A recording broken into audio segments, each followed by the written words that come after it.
आवाज येतो का रे?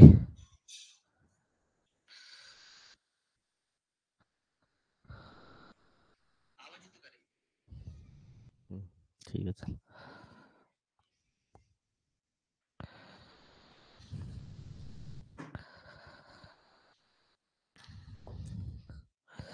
चला पहिला 49वा क्वेश्चन बघा. चला क्वेश्चन क्रमांक 49.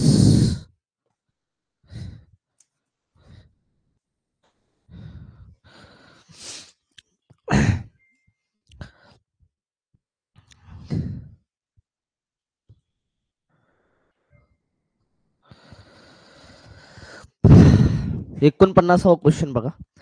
प्रिया व शारदा यांनी प्रत्येकी 1,50,000 व 2,40,000 रुपये गुंतवून एक व्यवसाय चालू ठेवला.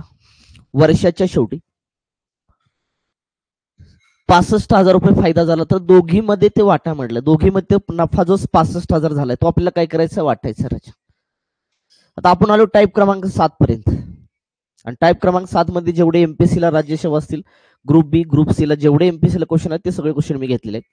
पण हा टाईप 7 कळण्यासाठी किंवा एमपीएससी ला जे क्वेश्चन पूर्णतः समजण्यासाठी लक्षात ठेवा, पूर्ण सोडवण्यासाठी तुम्हाला अगोदर मागची झालेली 6 लेक्चर 5 लेक्चर आहेत लक्षात ठेवा. तुम्हाला तर 4 लेक्चर आहेत, टाईप्स आहेत, ती तुम्ही बघणं अपेक्षित आहे. जर ते न बघता लक्षात डायरेक्ट तुम्ही हे जर बघत असाल तर काही कळणार नाही लक्षात ठेवा.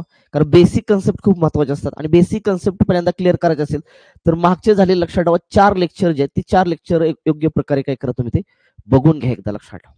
तर तुम्हाला हा टाईप क्रमांक 7 म्हणजे एक्झामला आलेले गणित समजणार आहेत लक्षात ठेवा. ह्या ठिकाणी प्रश्न काय म्हणतोय बघा. पहिला प्रिया आहे, प्रिया आणि शारदा आहे. या दोघींनी काय केलं माहिती का? या दोघींनी काय केलं, पहिल्यांदा प्रियानी 1,50,000 रुपये गुंतवले, 1,50,000 गुंतवले. आणि शारदानं काय केलं, 2,40,000 रुपये गुंतवले आणि व्यवसाय सुरू केला. वर्षाच्या शेवटी 65,000 रुपये फायदा झालाय. तर दोघीमध्ये वाटा म्हणले. आता जो 65,000 रुपये फायदा झालाय तो दोघीमध्ये वाटायचा आहे. याचा अर्थ तुम्हाला नफ्याचं गुणोत्तर फायद्याचं गुणोत्तर माहित पाहिजे.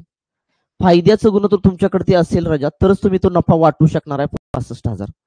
मग ह्या ठिकाणी म्हणलं एक वर्षाच्या शेवटी कालावधी सेम असेल. मी सांगितलं टाईप क्रमांक 2-3 मध्ये लक्षात ठेवा. जर कालावधी सेम असेल लक्षात ठेवा तर भांडवलाचं गुणोत्तर म्हणजेच नफ्याचं गुणोत्तर असतं. कधी जर तुमचा कालावधी सेम असेल तर भांडवलाचं गुणोत्तर म्हणजेच नफ्याचं गुणोत्तर असतं. हे भांडवलाचं गुणोत्तर म्हणजे नफ्याचं गुणोत्तर येणार. किती शून्य? 4 शून्य आहेत. 4 शून्य कट करून टाका. 3×5 = 15, 3×8 = 24. 5 आणि 8 ला भाग जात नाही. हे 5×60 आलं. 5×60 काय आलं राजा? हे 5×60 आलं. त्या ठिकाणी नफ्याचं गुणोत्तर, भांडवलाचं म्हणजेच नफ्याचं गुणोत्तर. मग नफा एकूण 65,000 झालाय. पहिला भाग 5चा आहे, दुसरा भाग 8चा आहे. टोटल तुमचं 65,000 राजा. 8 आणि 5 आले 13, 13×1 = 13, 13×5 = 65. एक भाग जो आला ना राजा, एक भाग कितीचा आला? 5,000चा आला. एक भाग 5,000चा आला. विचारले दोघांमध्ये वाटायचं, दोघांमध्ये वाटून टाकूया. पहिल्या व्यक्तीचा भाग आहे लक्षात ठेवा 5, कारण प्रियाचा भाग आहे 5. 5 ला एका भागाने गुणा, 5,000 गुणून टाका. जर 5,000 गुणलं तर 5×5 = 25, वरचे 3 शून्य आहे असे जोडा. प्रियाला नफ्याचा वाटा जो भेटला नफाचा तो भेटला 25,000. शारदाचा वाटा काढू. शारदाच्या वाटेचे भाग 8 आहेत. 8 ला काय करा, नफ्याचा एक भाग 5,000चा गुणून टाका. 8×45 आलं. वरचे तुमचे किती? 3 शून्य जोडून टाका. 3 शून्य जोडले तर शारदाला जो नफा झाला तो शारदाला नफा झाला 40,000. कुठं दिसतंय बघा? प्रियाचा 25,000, शारदाचा 40,000. ऑप्शन क्रमांक 3. ऑप्शन क्रमांक 3 आला का चेक करून घ्या. ऑप्शन क्रमांक 3 आला का चेक करून घ्या. चला क्लिअर करे बाबा. Next question 50वा.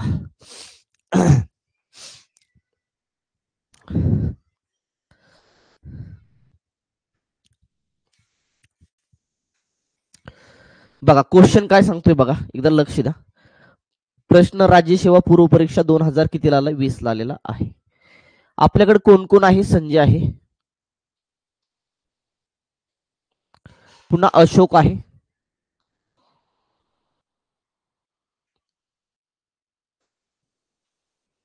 अशोक आहे आणि कोण आहे, केतन आहे. मग त्यांनी काय केलं माहिती का, भांडवल गुंतवून एक व्यवसाय सुरू केला, एक धंदा सुरू केला. आणि ते कुठल्या प्रमाणामध्ये त्यानं काय केलं, रक्कम गुंतवली, एकास, दोनास, 5 या प्रमाणामध्ये त्यांनी काय केली, रक्कम गुंतवून टाकली.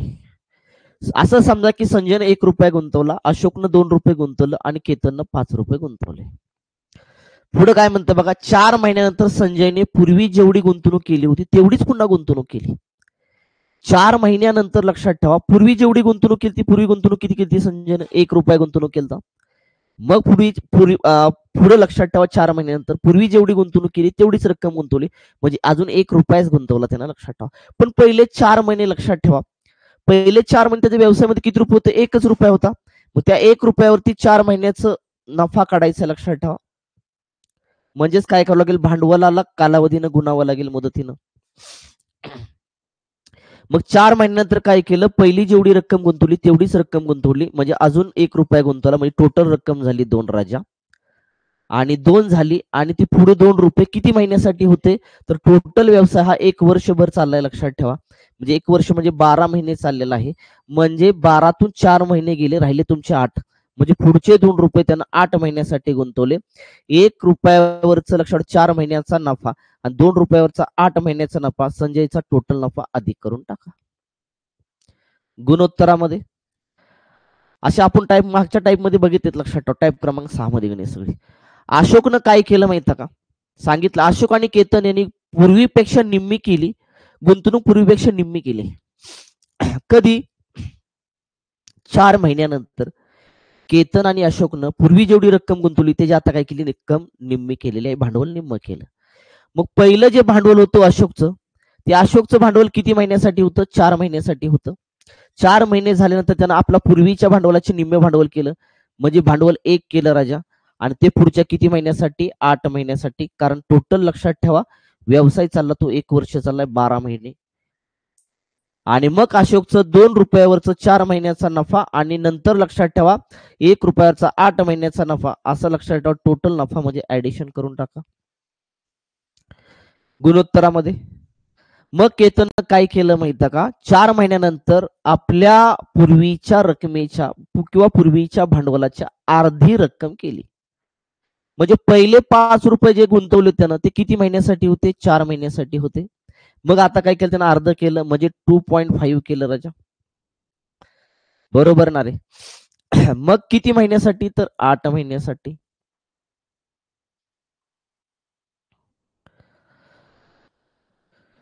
मग काय झालं, 5 रुपयावरती 4 महिन्याचा नफा आणि 2.5 रुपयावरचा 8 महिन्याचा नफा, असा टोटल नफा, म्हणजे ऍडिशन करा.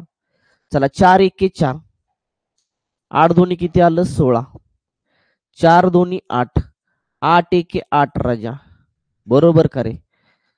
5 चोक किती आलं तुमचं इथं, 5 चोक किती आलं, 20 आलं, अधिक 25 8 200, पॉइंट सर्कलला 20 आला राजा तुमचा. 16 4 आले 20, 8 8 आले 16, 20 आणि 20 किती आलं तुमचं, 40 आलं राजा. 2 ने भाग जाईल तुमचा, जाईल का, 4 ने भाग जातो, 4 5 20, 4 इन चौक 16, 4 एके 4, 4 0 0 राजा. मग मला सांगा, ह्या ठिकाणी तुमचं गुणोत्तर जे आलं ते गुणोत्तर, आता भाग जात नाही ना, गुणोत्तर किती आलं, त्यांच्या नफ्याचं प्रमाण विचारलंय, नफ्याचं प्रमाण आलं 5 4 10. 5 4 10 आलं का चेक करून घ्या, 5 4 10 आलं का चेक करून घ्या, 5 4 10 आलं का चेक करून घ्या. कुठं दिसतंय का रे, कुठं दिसतंय का, नाहीये. हा, उत्तर बरोबर आहे, सांगतो काय झालं ते. 5 4 10, 5 4 10 आलं पाहिजे तुमचं उत्तर, बरोबर आहे उत्तर. पर्याय मध्ये नाही, अर्थ चुकलेलं नाही, लक्षात ठेवा. इथं अशोकचं जे भांडवल आहे ना, भांडवलाचं प्रमाण हे 3 आहे. इथं भांडवलाचं प्रमाण किती आहे, 3 आहे. त्याच्यामुळे उत्तर लक्षात, तिथं 3 घेतलं की उत्तर तुमचं 6 येणार. त्याचं प्रमाण नफ्याचं किती येणार, 6 येणार. म्हणजे उत्तर 5 6 10 येणार उत्तर, लक्षात ठेवा. पण असू द्या, ठीक आहे, काही प्रश्न चुकलेला वगैरे नाही. उत्तर तुमचं 5 4 10 यायला पाहिजे, कारण किंमत इथं 3च्या जागी मी 2 घेतली. जर 3च्या जागी 2 घेतल्यामुळे उत्तर माझं किती आलं, 5 4 10 आलं राजा. आणि उत्तर 5 4 10 आला असेल तर ठीक आहे. का? कारण तुमचं लक्ष एकाच 2:5 असेल प्रमाण भांडवलाचं, तर नफ्याचं प्रमाण 5/4 10 येणार. जर तुम्ही भांडवलाचं प्रमाण एकाच 3/5 केलं तर इथलं बदलणार 5/6 किती होणार तुमचं 10 होणार. हे सुद्धा तुमचं उत्तर बरोबर आहे. तुम्ही तिथं 3 घ्या आणि सोडवा, घरी लक्षात ठेवा, उत्तर निघून जाईल. चला नेक्स्ट क्वेश्चन.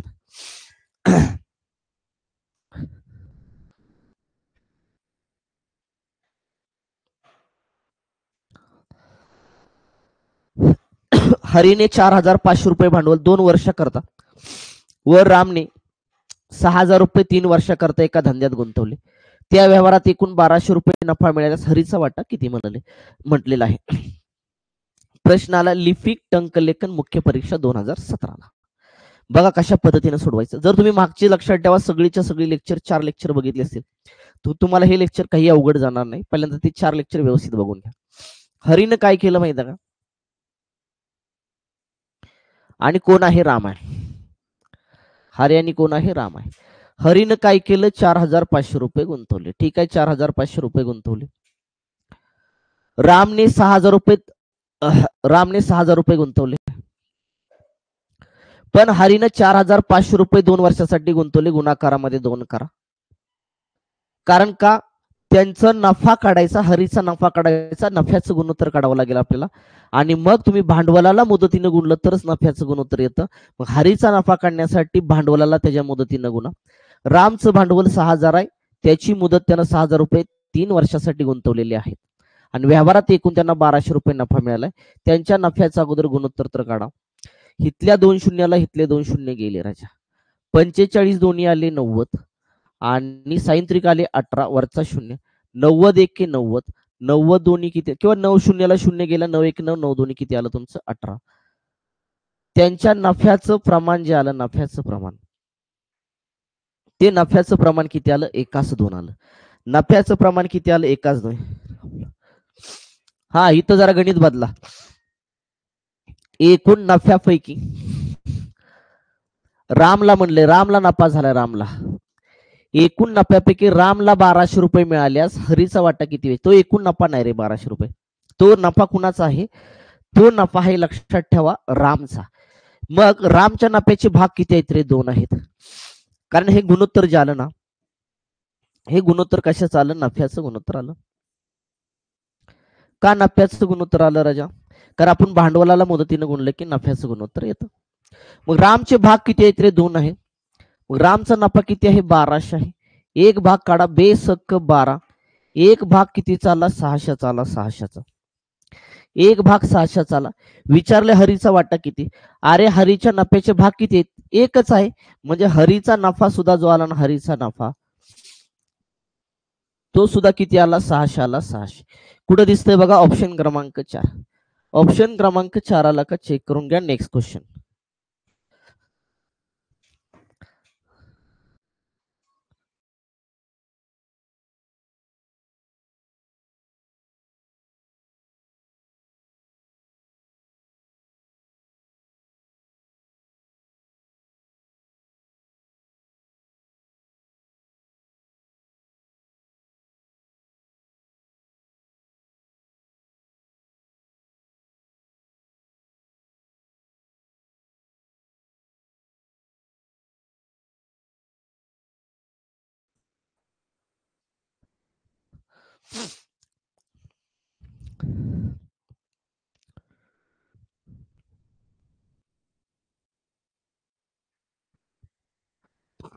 गणित बरोबर आहे का एकदा चेक करतो.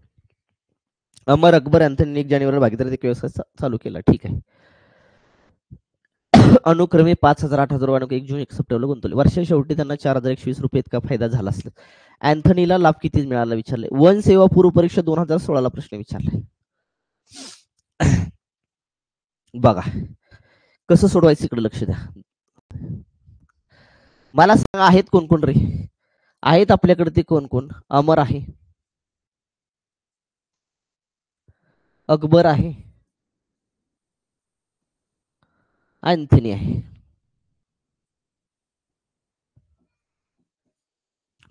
मला सांगा 1 जानेवारीला भागीदारीत व्यवसाय सुरू केला.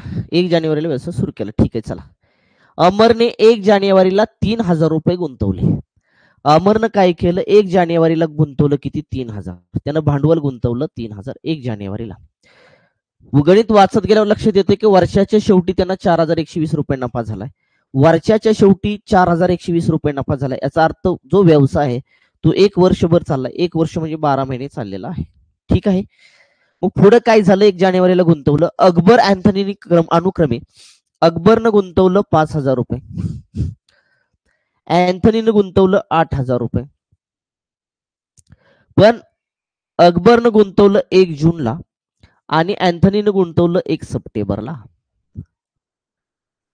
मध्ये असं कुठं सांगितलं नाही की त्यानं निम्यातनं काढून पैसे घेतले किंवा पुन्हा गुंतवले, असं काही सांगितलं नाही. 1 जानेवारीला गुंतवलेत अमरनं. म्हणजे अमर हा टोटल 1 वर्ष व्यवसायामध्ये होता. म्हणजे किती महिने होता, 12 महिने होता. 12ने इथं त्याच्या भांडवलाला गुणून टाका. अकबरनं गुंतवलं 1 जूनला. 1 जूनला गुंतवल्यानंतर तो व्यवसायामध्ये किती होता, म्हणजे पहिले 12 पैकी लक्षात ठेवा, जून होता, जुलै होता, ऑगस्ट होता, सप्टेंबर, ऑक्टोबर, नोव्हेंबर आणि डिसेंबर लक्षात ठेवा. तो 7 महिने व्यवसायामध्ये होता. कोण, अकबर. म्हणजे अकबरनं 5,000 गुंतवले, ते किती महिन्यासाठी, 7 महिन्यासाठी गुंतवले. त्याचा 7 महिन्याचा 5,000चा नफा काढायचा आहे. 5,000 गुणाकारामध्ये किती करा, 7 करा. अँथनीनं 8,000 रुपये गुंतवले सप्टेंबरमध्ये, म्हणजे सप्टेंबर 1 सप्टेंबरला, म्हणजे सप्टेंबर, ऑक्टोबर, नोव्हेंबर, डिसेंबर लक्षात ठेवा. किती महिन्यासाठी, 4 महिन्यासाठी, कारण तुमचं सप्टेंबर पूर्ण, ऑक्टोबर, नोव्हेंबर आणि डिसेंबर लक्षात ठेवा. आणि मग त्याचं 8,000 जे गुंतवले 1 सप्टेंबरला, म्हणजे 4 महिन्यासाठी त्यानं गुंतवले. मग 8,000वर 4 महिन्याचा नफा काढायचा. 8,000 गुणाकारामध्ये किती करायचं, 4 करायचं. राजा, हितपर्यंत क्लिअर करे सगळ्यांना, हितपर्यंत क्लिअर का मला सांगा.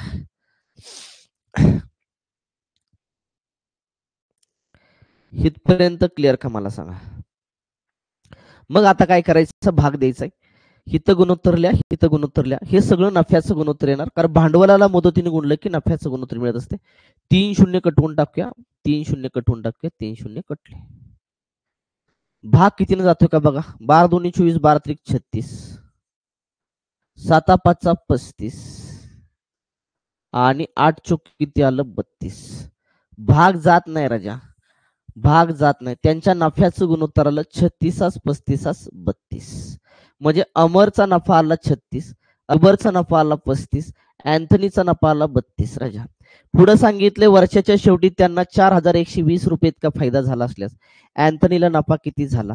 अरे, अमरला 36, अकबरला नफ्याचे 35 भाग आणि अँथनीला 32 भाग, टोटल असे 4,120 रुपये होते. नफ्याची भागाची ऍडिशन करा. 5 आणि 6 किती आले, 11, 11 आणि 2 13, हातच्या आले 3 6 9 9 1 आले 10. राजा, बरोबर आले 4,120. तर भाग द्या.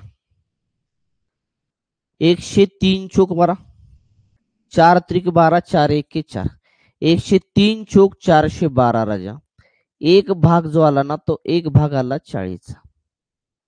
एक भाग कितीचा आला, 40 आला. राजा, मग आपल्याला काय विचारलंय माहिती का, अँथनीला नफा किती मिळाला. अँथनीच्या नफ्याचे भाग राजा किती आहेत, 32 आहेत. 32. मग 32 ला काय करावं लागेल तुला, अँथनीच्या नफ्याचे 32 भाग आहेत, एक भाग आहे 40चा, 40 न गुणावं लागेल. 40 न गुणून टाका.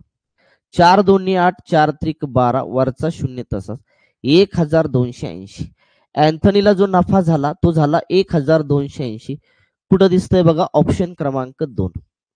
ऑप्शन क्रमांक 2 आला का चेक करून घ्या. प्रश्न आलाय वन सेवा पूर्व परीक्षा 2016 ला. क्लिअर करे बाबा, जाऊया का पुढं. आणि असेच लक्षात ठेवा, ह्याच्या बाहेर काही सुद्धा तुमच्या एमपीएससी ला जाणार नाही. चला पुढं. अरुणाने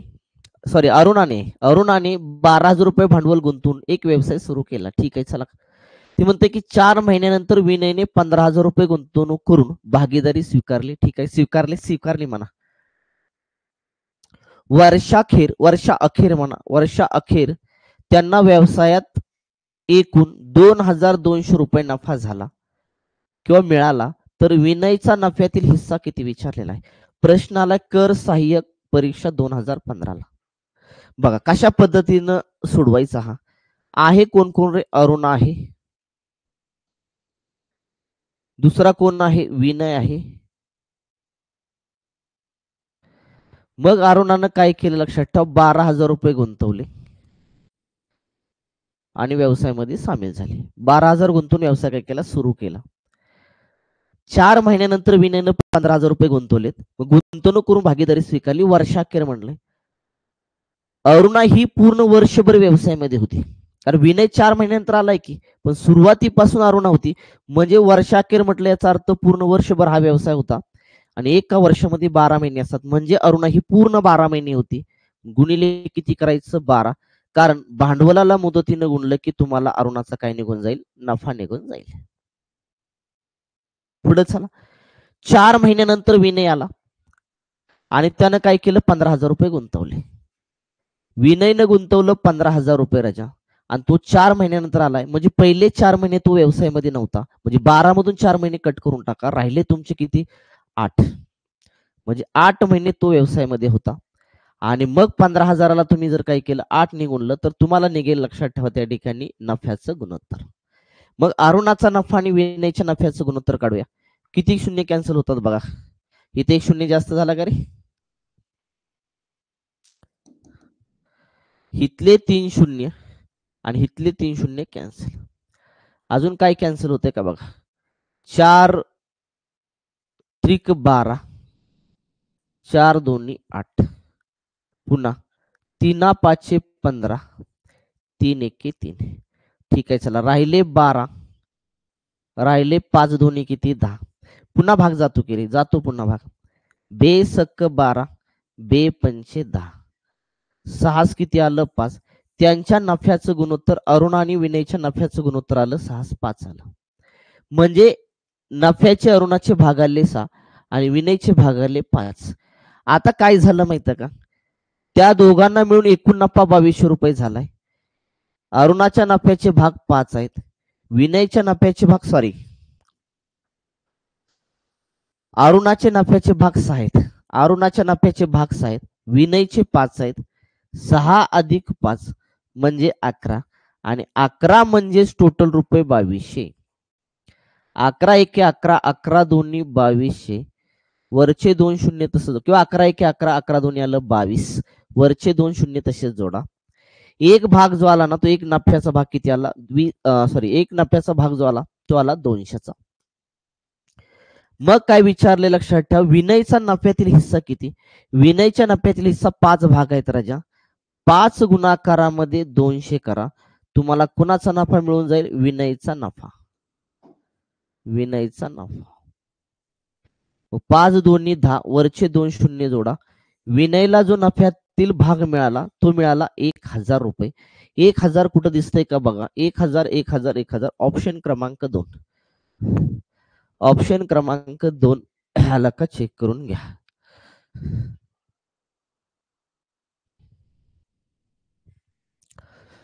चला जाऊया पुढे, नेक्स्ट क्वेश्चन.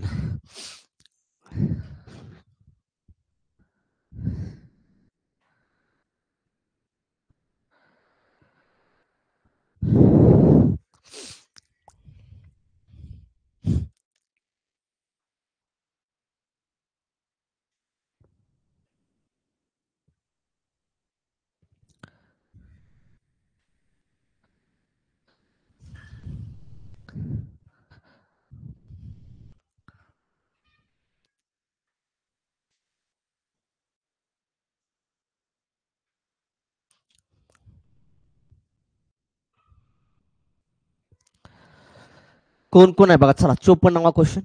अमनने 70,000 रुपये गुंतवणूक करून एक उद्योग सुरू केला. ठीक आहे, चला अमन आहे. अमननं काय केलं, 70,000 रुपये गुंतवले आणि व्यवसाय सुरू केला. राखी या उद्योगामध्ये 6 महिन्यानंतर आली. त्यावेळी तिने 1,05,000 रुपये गुंतवले. राखी आली, राखी, आणि 6 महिन्यानंतर राखी आली राजा, आणि राखी आली आणि तिने किती गुंतवले, 1,05,000 रुपये गुंतवले. सागर पुढील 6 महिन्यानंतर आला. म्हणजे राखी आल्यानंतर पुढच्या 6 महिन्यानंतर काय झाला, त्या ठिकाणी सागर आला, आणि सागरनं काय केलं, याच उद्योगामध्ये 1.4 लाख रुपये गुंतवले. आणि सागरनं काय केलं, 1,40,000 रुपये काय केले, गुंतवले आणि उद्योगामध्ये सामील झाला किंवा आला. मला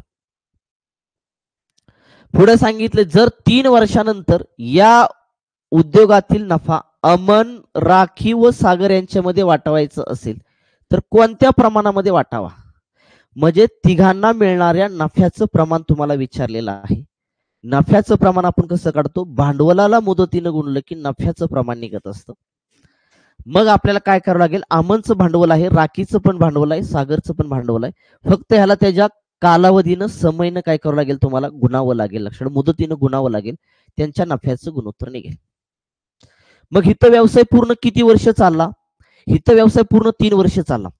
व्यवसाय हा 3 वर्ष चालला. 3 वर्ष म्हणजे किती महिने असतात? 36 महिने. 12 36 36 महिने झाले. मग मला सांगा, अमन तर सुरुवातीपासून होता, कारण अमननं लक्षात ठेवा 70,000 रुपये गुंतवले आणि उद्योग सुरू केलाय. अमन हा पूर्ण 3 वर्ष होता. 3 वर्ष होता म्हणजेच राजावर तो 36 महिने होता. म्हणजे 70,000ला जर 36 न गुणलं तुम्ही तर त्या अमनचा नफा निघेल किंवा नफ्याचं गुणोत्तर निघेल. राखीकडे या राखीने 1,05,000 गुंतवले होते आणि ती काय झालं 6 महिन्यानंतर आली. राखी 6 महिन्यानंतर आली म्हणजे 36 मधले 6 गेले तर ती राहिली किती महिने? फक्त व्यवसायामध्ये 30च महिने राहिली. गुणिले किती करा? इथं 30 करून टाका. जर 1,05,000ला 30 न गुणलं तुम्ही तर राखीचा काय निघेल? त्या ठिकाणी नफा निघेल, नफ्याचं गुणोत्तर निघेल. पुढे काय सांगितलंय? याच उद्योगामध्ये लक्षात ठेवा सागर पुढील 6 महिन्यानंतर आला. म्हणजे राखी आल्यानंतर पुढील 6 महिन्यानंतर आलाय. याचा अर्थ लक्षात ठेवा सागर हा व्यवसायामध्ये किती महिने होता? तर 30 महिने फक्त व्यवसायातले शिल्लक राहिले होते. 30 मधून पण 6 वजा करून टाका, राहिले किती? 24. सागर हा लक्षात ठेवा त्या व्यवसायामध्ये फक्त 24 महिने होता आणि 24 महिन्यासाठी त्यानं गुंतवले होते 1,40,000 रुपये. हे क्लिअर झालं सगळ्यांचं? आणि मग लक्षात ठेवा 1,40,000 24 न गुणले की सागरचा काय निघेल? लक्षात ठेवा नफा निघेल. आता काटछाट करून टाका. किती शून्य कॅन्सल होतील? 3 होतील. लक्षात ठेवा इथले 3 शून्य कॅन्सल करून टाका. हे 3 गेले, हे 3 शून्य गेले, हे 3 शून्य गेले. राहिलं 70 गुणाकारामध्ये 36, राहिलं 105 गुणाकारामध्ये 30, राहिलं तुमचं इकडं 140 गुणाकारामध्ये किती राहिलं? 24. 6 भाग जाईल. 6 किती आलं? 36. 6 पंचे 30, 6 चोक 24. पुन्हा कितीनं भाग जातोय बघा तुमचं? 5 नी भाग जातोय का रे? 14 नी जातोय का? 14च्या पाड्या 70, 14. 7 नी भाग घालूया. 7 एके 7, 7 शून्य 0, 7 एके 7, राहिले 3, 7 5 35, पुन्हा 7 दोन्ही 14, 7 शून्य 0. आता काय काय राहिलं? 10 सक्क किती आलं? 60 आलं इथं राजा. 15 5 75 आलं आणि इकडं आलं 20 चोक किती आलं? 80 आलं. 80. आता भाग कितीनं जातोय बघा तुमचं? 15 नी जातोय का 5 नी जातोय? 5 नी. 5 एके 5, राहिला 1, 5 दोन्ही 10, 15 5 75, पुन्हा इथं किती आहे तुमचं? 16 पंचे 80. आता भाग जाणार नाही. त्यांच्या नफ्याचं गुणोत्तर जे आलं ते नफ्याचं गुणोत्तर आलं 12 15 16. भाग जात असेल तर घालवा, नसेल तर तसंच ठेवा. त्यांच्या नफ्याचं गुणोत्तर आलं 12 15 16. ऑप्शन क्रमांक 2. ऑप्शन क्रमांक 2 आला का चेक करून घ्या. ऑप्शन क्रमांक 2 आला का चेक करून घ्या. चला जाऊया करे पुढे. क्लिअर का बाबा? प्रश्न 54वा.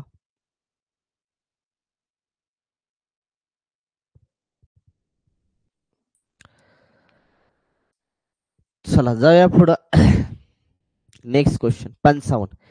ए बी सी या तिघांनी अनुक्रमे 4,900, 6,300, 7,000 रुपये एकाच योजनेत गुंतवले. जर एका वर्षाच्या शेवटी त्यांच्यापैकी ए ला 749 रुपये नफा मिळवल्यास सी ला तसेच बी ला किती रुपये मिळाले पाहिजेत? असिस्टंट मेन 2011 प्रश्न विचारलेला आहे.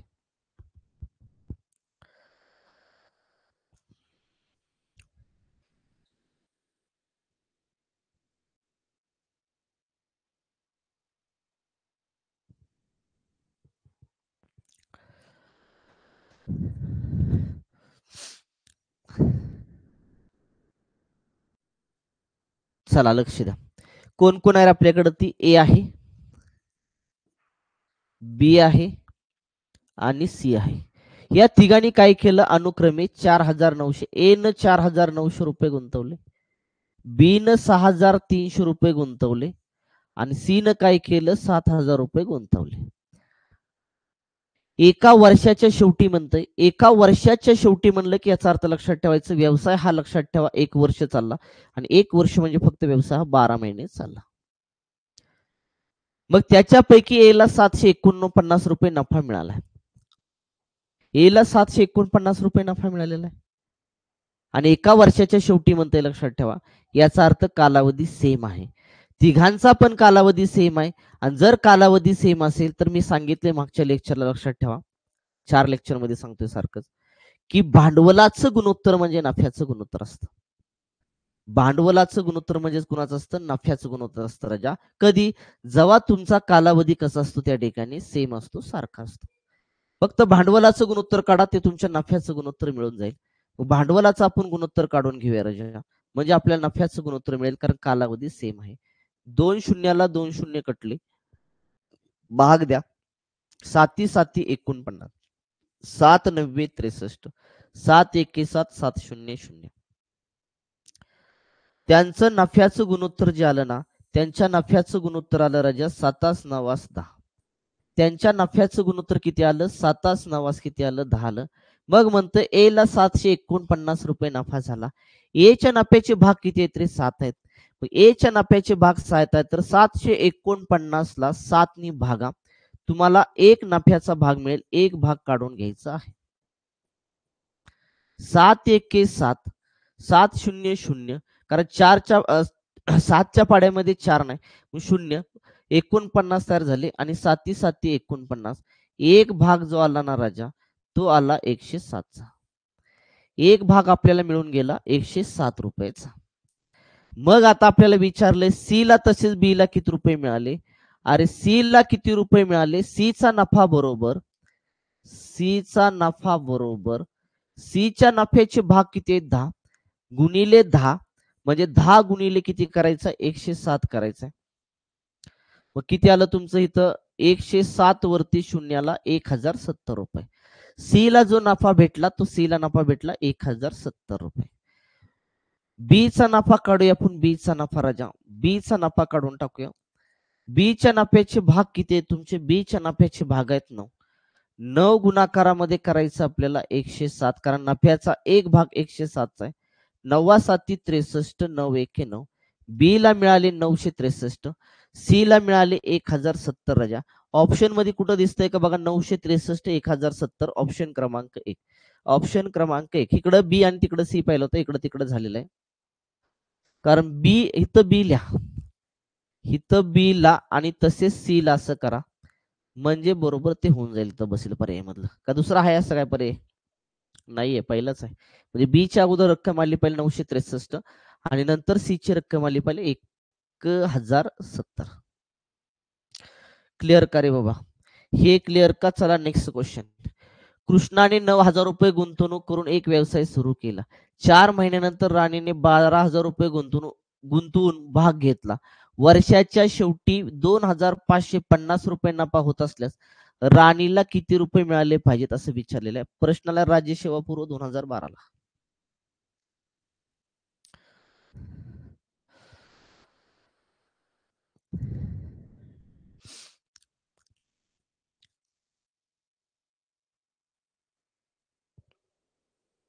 चला लक्ष द्या.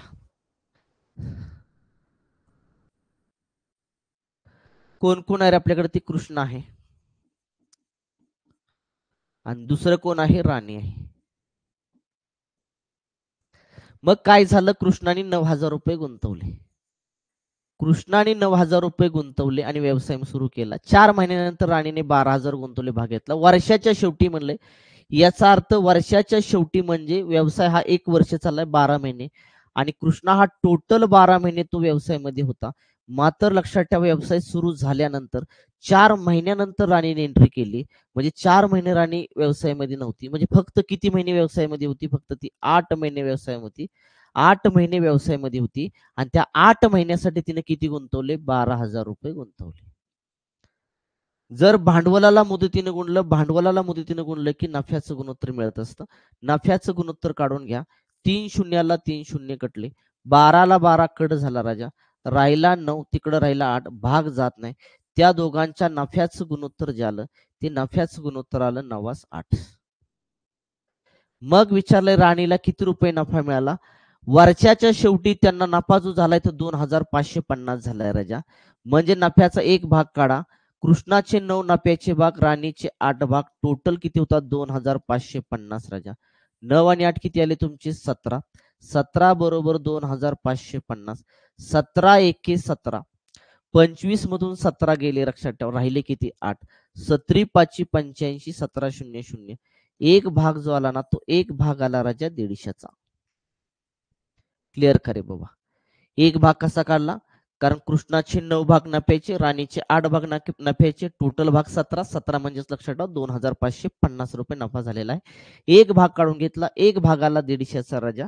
मग आता विचारले राणीला किती रुपये मिळाले. राणीच्या नफ्याचे भाग आहेत 8. 8 गुणाकारामध्ये करायचंय तुम्हाला 150. 15 8 आलं 120, वरचा शून्य.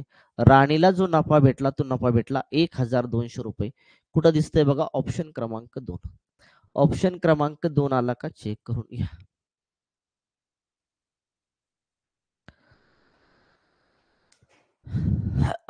क्लिअर का रे बाबा. जाऊया का पुढचा नेक्स्ट क्वेश्चन.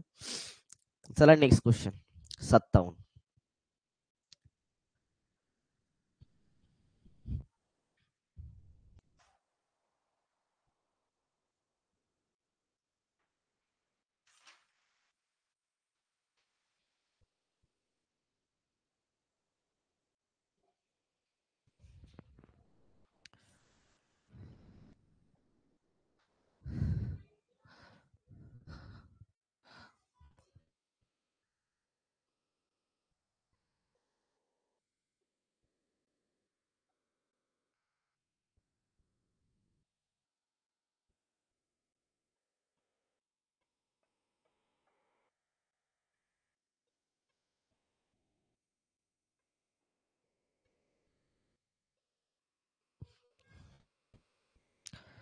बघा काय म्हणते. 4 दूधवाल्यांनी 1 कुरण भाड्याने घेतले.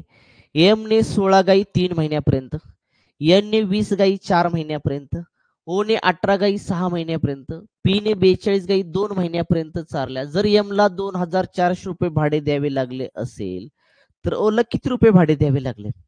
आता तुम्ही लक्षात ठेवा, गाई चारताय, जेवढे महिने गाई चारतात तेवढं तुम्हाला भाडं द्यावं लागेल. तुम्ही 2च महिने गाई चारत असाल तर 2 महिन्याचं तुम्हाला भाडं द्यावं लागेल.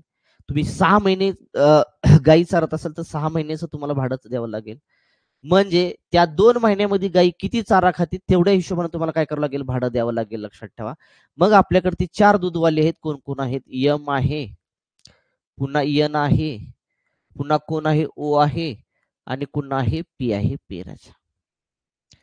मग यम दूधवाल्याकडे गायी आहेत किती, 16 गायी आहेत.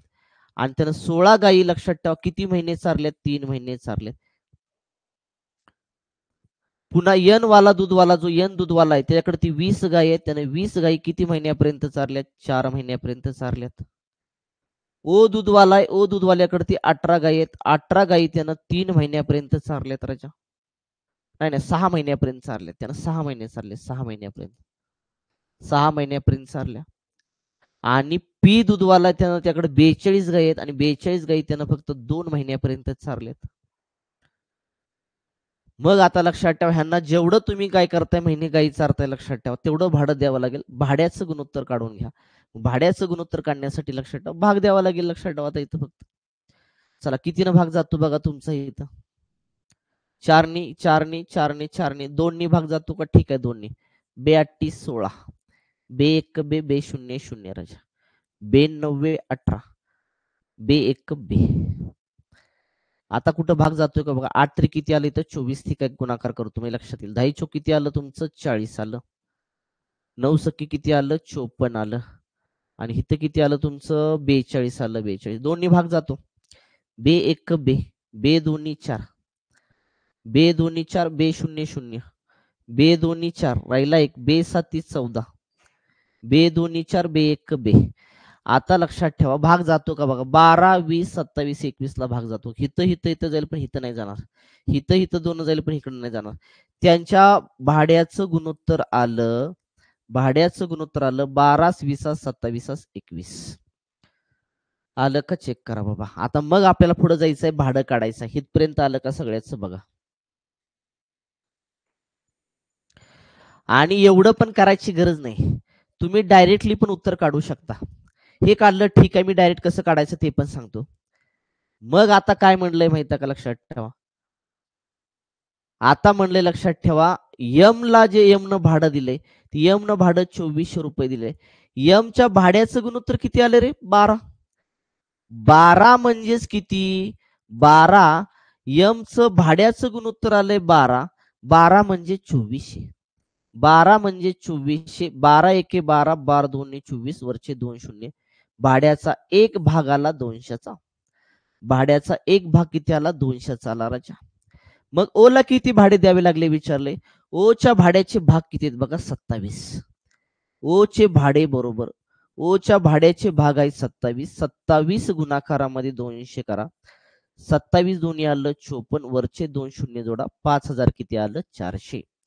ओला भाडे जे द्यावं लागलं ते ओला भाडे किती द्यावं लागलं, 5400 रुपये द्यावं लागलं. ऑप्शन क्रमांक 1.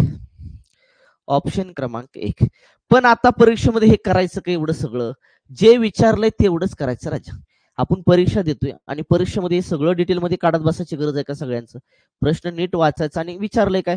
आता मला सांगा, इथंच काय आलं तुमचं, यमचं गायी होत्या 16 आणि 16 गायी त्यानं किती महिन्यापर्यंत चारल्या, 3 महिन्यापर्यंत चारल्या. मग मला सांगा, हे काय झालं, 16 गुणाकारामध्ये 3 काय झालं, त्याचं भाड्याचं गुणोत्तर झालं. मग त्या 16 गुणाकारामध्ये 3 त्याचं भाड्याचं गुणोत्तर झालं, लक्षात ठेवा. म्हणजे त्यानं भाडं किती भरलेलं आहे, 2400 रुपये भरलेलं आहे. 3 8 किती आलं, 24. 16 एके 16, 16 पंचे किती आलं, 80. एक भाग जो आला ना, तो एक भाग कितीचा आला, 50चा आला. मग आपल्याला विचारलंय ओचं भाडं किती. ओचं भाड्याचं लक्षात ठेवा, जे भाग आहे ते किती आहे तुमचे, 27 आहेत. 27 राजा बरोबर का रे. ओच्या भाड्याचे भाग किती आहे तुमचे, 27 आहेत. 27 आहेत, किंवा दोघांचा गुणाकार केला तरी चालेल. लक्षात ठेवा, 18 गुणाकारामध्ये 6 गुणाकारामध्ये किती करावं लागेल तुम्हाला, 50 करावं लागेल. गुणा मग इथं 6 पंचे किती आलं, 30 आलं राजा. 30 वरचा शून्य तसा. मग 18 त्रिक किती आलं तुमचं, इथं गुणिले 18 तसंच आलं. 18 ते किती आलं, 54, वरचे 2 शून्य. ओला भाडे जे द्यावं लागलं ते ओला किती भाडे द्यावं लागलं, 5400 भाडे द्यावं लागलं. हे सगळं डिटेलमध्ये खालचं करत बसायची गरज नाही, भाग घालवत बसायची गरज नाही. हा स्मार्ट अप्रोच वापरून तुम्ही गणित सोडवू शकता. अशा पद्धतीनं ओला भाडे जे द्यावं लागलं ते भाडे किती द्यावं लागलं, 5400 भाडे द्यावं लागलं. क्लिअर करे बाबा. Next question.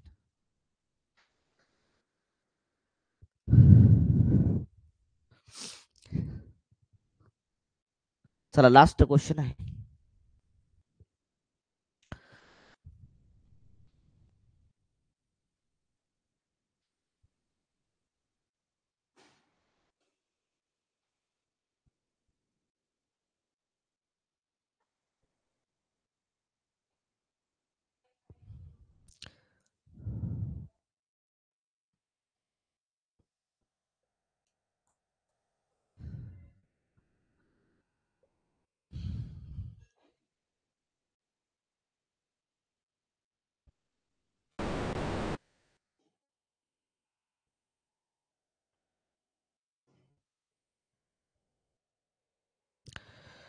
बघा कोण कोण आहे, एबीसी आहे, ए आहे, बी आहे आणि सी आहे. या तिघांना काय केलं माहिती, एक कार भाड्याने घेतली आणि भाडं किती मोजलं, 4160 रुपये भाडं मोजले. भाडं तर द्यावं लागेल तिघांना, 4160 रुपये. मग त्याच्यामध्ये काय झालं, ए न 7 तास काय केलं, गाडी वापरली, उपयोग केला गाडीचा. ए न 7 तास उपयोग केला. जेवढं तास तुम्ही उपयोग कराल किंवा जेवढं तास तुम्ही गाडी हातामध्ये घ्याल किंवा गाडीचा यूज कराल तेवढं तुम्हाला भाडं द्यावं लागेल. लक्षात ठेवा. ए न 7 तास काय केलं, गाडीचा वापर केला. बी न 8 तास गाडीचा वापर केला आणि सी ने किती केलं, 11 तास वापर केला. जेवढे तास वापराल तेवढं भाडं द्यावं लागेल. त्यांच्या भाड्याचं गुणोत्तर आलं 7 तास 8 तास 11, म्हणजे 7 अधिक 8 अधिक किती आलं, 11. टोटल भाग आले तुमचे 8 आणि 7 किती आले 15. 15 आणि 11 किती आले 15 26. 26च करेक्ट. 11 आणि 8 किती आले तुमचे 19. 19 आणि 7 किती आले 26. 26 भाग म्हणजे राजा 1400 किती आलं 4100 किती आलं 60 आलं. 26 भाग म्हणजेच किती आलं 4160 आलं. एक भाग काढून घ्या. एक भाग काढून घ्या कितीनं गुंताय बघा 16ला. 16 सक्की 96 हातच्याला 9 खाली 6. 16 दोन्ही 32. 32 आणि 9 किती आलं 41 416. 26 न जर का भागलं इथं तर 16 येईल लक्षात ठेवा आणि वरचा 0. एक भाग जो आला ना तो एक भाग आला 160चा. एक भाग किती झाला 160 झाला. विचारलं ए ला किती रुपये भाडे द्यावे लागले. ए ला भाडे द्यावे लागले 7 भाग. 7 गुणाकारामध्ये एक भाड्याचा भाग आहे 160 गुणिले 160 करा. 16 सत्त किती आलं तुमचं 16 सत्त आलं 112. 16 सत्त आलं 112 वरचा 0. ए ला जे भाडे द्यावं लागलं ते ए ला भाडे द्यावं लागलं 1120 रुपये. कुठं दिसतंय बघा ऑप्शन मध्ये 1120 रुपये. ऑप्शन क्रमांक 2. ऑप्शन क्रमांक 2 आला का चेक करून घ्या. ऑप्शन क्रमांक 2 आला का चेक करून घ्या. अशा पद्धतीने लक्षात ठेवा गणित झालेली आहेत. आजचा भाग आपण इथंच थांबूया. राहिलेला भाग आपण पुढच्या लेक्चरला बघूया. हे समजण्यासाठी अगोदर मागचे सगळे व्हिडिओ व्यवस्थित करा. जोपर्यंत तुम्ही मागील व्हिडिओ व्यवस्थित करणार नाही तोपर्यंत लक्षात ठेवा तुम्हाला काही जमणार नाही. तर मागचे व्हिडिओ व्यवस्थित बघा. कन्सेप्ट समजून घ्या. नंतर तुम्हाला गणित पूर्णतः समजून जाते. लक्षात ठेवा. आता इथून पुढे सगळ्या परीक्षेला आले गणितचे सराव संच आपला सुरू झाला. आज हा पहिला सराव संच होता. ठीक आहे. आजचा भाग आपण इथंच थांबूया. राहिलेला भाग आपण उद्याच्या लेक्चरला पाहूया.